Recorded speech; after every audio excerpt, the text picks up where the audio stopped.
Hey there! Greetings to all my fellow 1/6 scale military themed action figures. I've been working on, or I like to work on, some subgroups of my bigger 1/6 scale collection. So this particular group here is going to be my Desert Task Force. This particular group is going to be featured here with this vehicle is a Desert Patrol Unit. So the two figures I have here are both Hasbro action figures under the G.I. Joe line. They were released anywhere from 1999 to 2003. As you can see, they both feature the articulated fingers, otherwise known as the gung-ho grip. Let me see. And the vehicle I have here is not from Hasbro. It's from World Peacekeepers.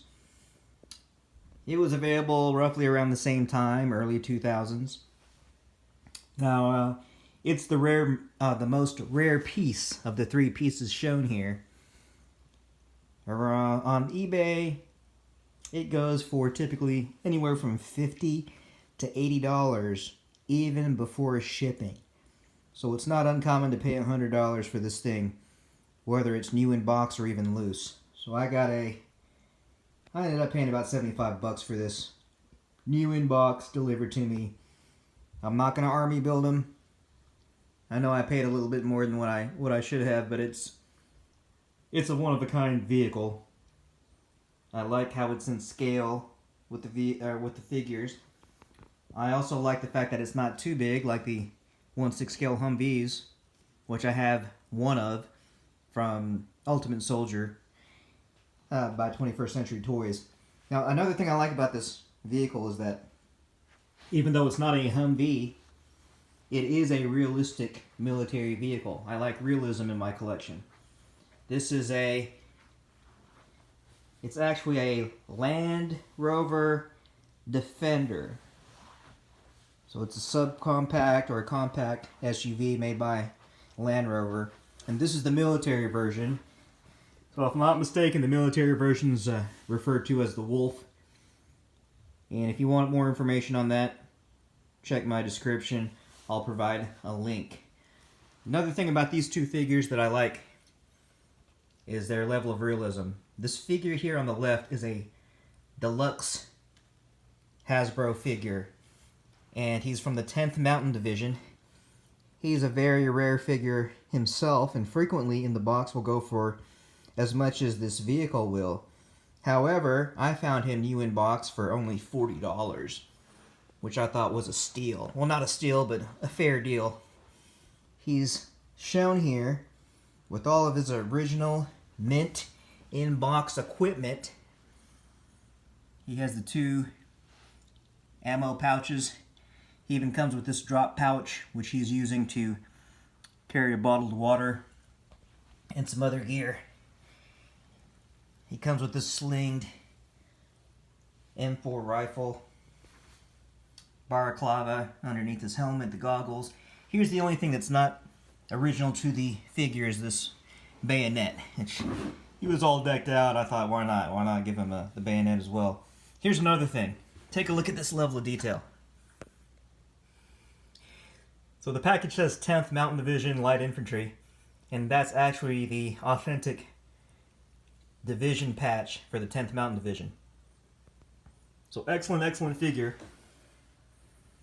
And his companion here to the right, he is not a deluxe figure, but he's a very rugged, solid figure in his own right. He's got the articulated gung-ho grip, articulated fingers. He's actually the Gulf War Desert Grenadier. Now, he's not shown with his all-original gear. That flak vest is from a higher-end manufacturer. I think it might be Soldier's Story, or Hot Toys. I found it on eBay separately. Thought it would complement this camo scheme well. that canteen. I don't know if that was original to him or not, but that's made by Hasbro. The rifle that he is equipped with, that's actually not a Hasbro rifle. It's a 21st Century Toys Ultimate Soldier rifle. They're in scale with the Joes. Were probably their main competitor in the early 2000s. And which brings me to this bad boy here. This piece of hardware.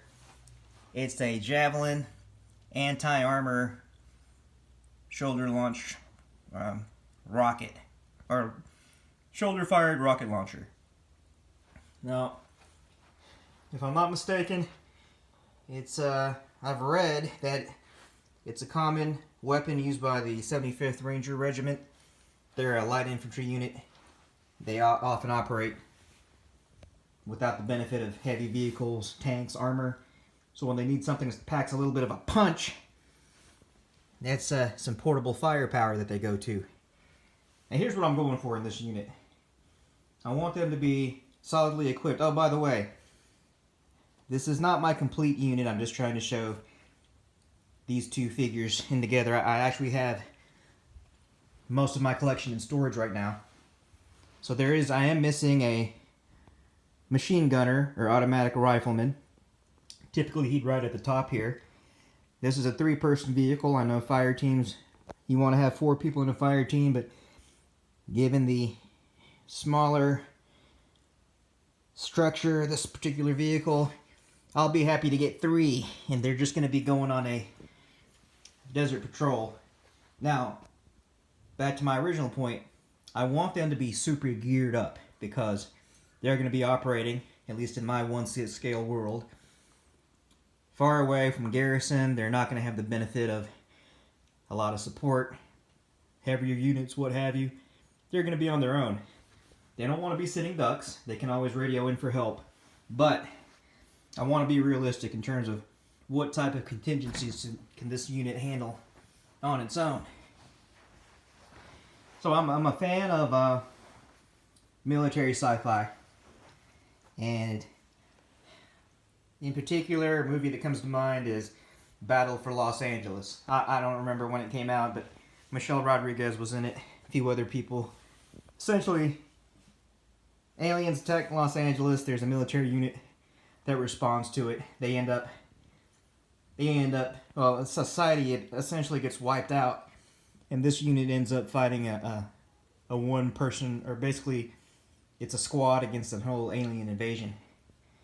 And they're outmanned, outgunned, but they have to fight the war, or the battle, with just the weapons organic to the unit. Any weapon they can carry, no crew-served weapons. So essentially, I want to make a scenario with where my unit comes into a similar situation. Essentially, whatever unit or whatever weapon they can carry, that's what they got.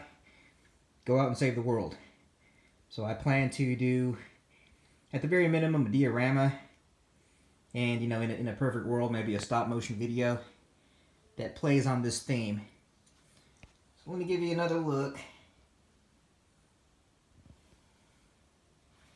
I'm going to make another video that shows all 3 of my 1/6 scale vehicles.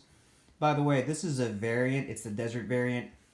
World Peacekeepers. I don't know if I brought this up before, but that particular vehicle, it's a World Peacekeepers vehicle made by M&C Toys. And this is the variant. The original one's mostly green, so it's your more common, ubiquitous military vehicle. This is a desert variant. I'm actually fortunate enough to have one of each. Again, not going to army build it, but I do like to have one of each along with my Humvee. I was a collector of these small 3 3/4 inch Joes. And this reminds me of a Vamp. It's just sort of a general purpose, fast attack vehicle, light patrol vehicle, highly maneuverable, etc. So for a unit like mine, mostly light infantry, mostly spec op type situations, this is ideal for them. Okay guys, hope you enjoy the video. Keep collecting, be good, and hopefully I'll catch you next time.